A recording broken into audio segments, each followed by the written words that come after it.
healthy eating is key. I know we all talk about it. Children talking about it in school. We hear it on TV, we see it on the billboards, and it kind of becomes a bit of background noise of healthy eating, healthy eating. And that's quite difficult when maybe you eat a different type of cuisine. So for example, in the South Asian cuisine, everything's very, very different. And sometimes it's difficult to implement the foods in or know what that even means. Essentially, the first point is that healthy eating is important to help manage what any type of condition is. Healthy eating means healthy life. So if we just stick that as our first kind of title for this part, and what that then means with a condition like diabetes, that we know that healthy eating means that you can better control your sugars. So it means that you are treating your diabetes or getting that control of your diabetes. So just to spin it and put it on his head, if you aren't controlling your diabetes with food, so if you're not eating very healthily at all, you're not going to be able to control those sugars or your diabetes. So it is key to eat well and eat healthily. So the next part of that is, what does that look like for our communities? You know, what does that even mean? We don't eat kind of steamed vegetables regularly in our diet. We don't eat grill. We don't really use the grill. I've been back home and we tried to do a Christmas lunch back home, and they didn't have an oven to make anything. Without an oven, you can't make any of Christmas lunch. So I think it's looking at, you know, for our diets and what we eat in the South Asian communities, what does that mean? And that often means looking at if you're eating roti, you're looking at what type of wheat that you're using, and there are slightly healthier ones. It's looking at if you're covering the roti or paratha with lots of ghee and butter, is maybe looking at maybe avoiding that bit or going to a slightly healthier type and then cutting it out completely, because there are lots of different ways to make roti and parathas and things like that, because there are different ones. They're not all the same. And that's the same, it goes with rice. You know, there's white rice and brown rice, but within them there's lots of different types of rice. So in Diabetes UK, there is a section where you can find out about your specific types of foods for different cultures. So if you're looking for ideas for recipes and things like that, that's a good place to start, because often we don't know where to start.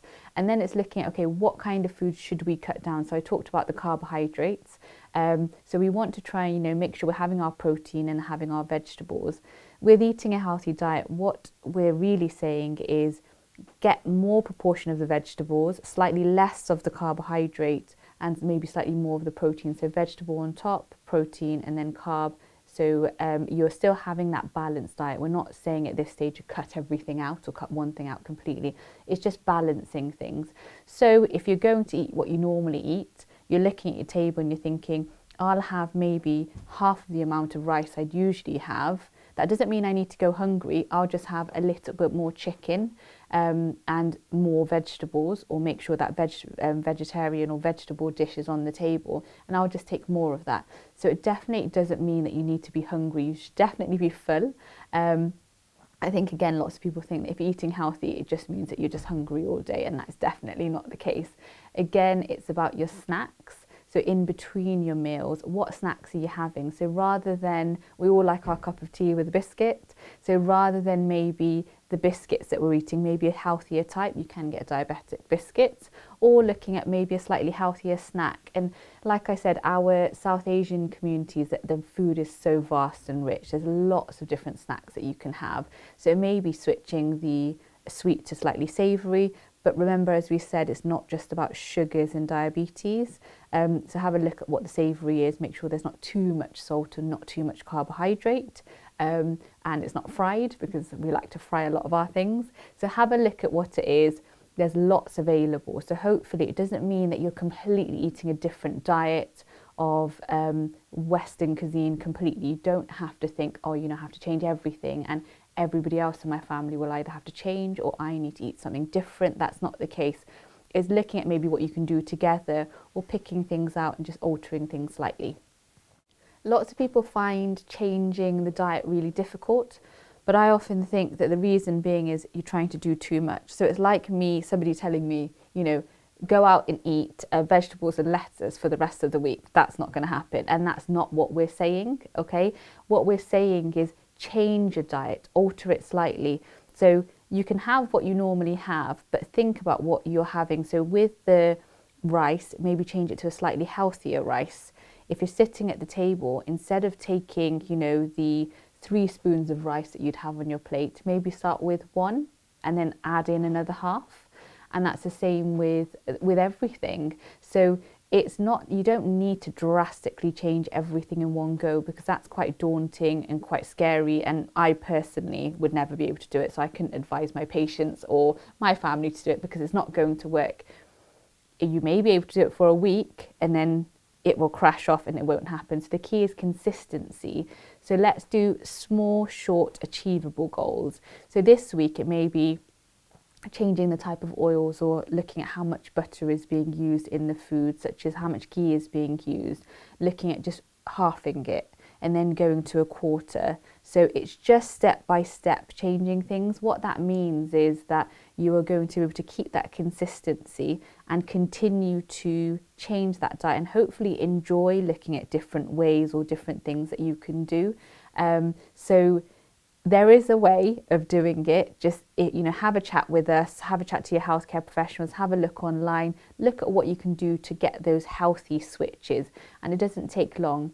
Lots of people also feel like it may be really expensive. And again, that doesn't need to be the case. It doesn't need to be more expensive. Like I said, we eat lots of different types of food, lots of different vegetable dishes cooked in different ways.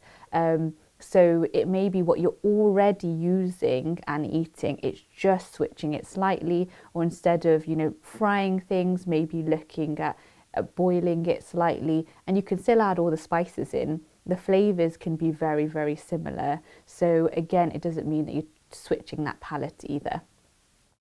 So I've been asked, is our South Asian food, and I'm generalising here because within our countries there's lots of different types of food. We're talking about a part of a continent, so lots of different countries. Is it the healthiest type of food? Or it's very, very rich, yes. Probably not the most healthy, but actually there are areas that of different areas of Pakistan, different areas of Bangladesh that have dishes that actually, if you look at them, they are very healthy. For example, if you look at dal, which is lentils, it is very healthy until all the ghee and the butter is added. So you can have the same dish, but maybe just add less to it. So overall, when we think about South Asian foods, we think about all the sweets, the gulab jamuns, the mithais, the kheer, the rasmalais, all of those kind of things, which are the sweets, which are very, very heavy. And when we look at our main foods, we're thinking about biryanis, again, which can be quite oily with red meats. But that doesn't mean that we eat those kind of foods every single day. So yes, there's lots of maybe rich, fatty, fried foods, but actually if we just modify them slightly, they can still taste very similar with the same types of spices, but maybe they won't then be as fatty or unhealthy, and they are just that bit more healthy. Lots of people with diabetes feel quite worried about fasting. The main worry is, should I fast? Can I fast? I don't want to miss any fast. Unfortunately, it's not as simple as yes, go and fast. Majority of Islamic scholars and our imams will say that, speak to your healthcare professionals before the time of Ramadan comes if you're diabetic. Now, there are some diabetics that we advise that you shouldn't fast, and that's backed by the majority of Islamic scholars, saying that, for example, if you're on insulin or your diabetes is very uncontrolled, or you're very unwell with it, for example, you shouldn't be fasting. And if you shouldn't be fasting, what that means is that you're exempt from fasting. Okay, slightly different there. You are exempt. So the Islamic advice is that if you're exempt, then you're allowed not to fast. So it's not a sin if you're not fasting.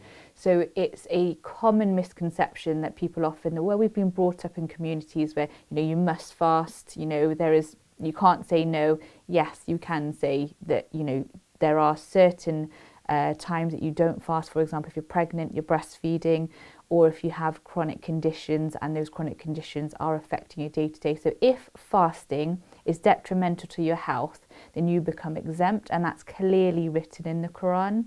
So it's really important then, have a chat to your healthcare professional. Maybe you can come up with a plan of what's best for you.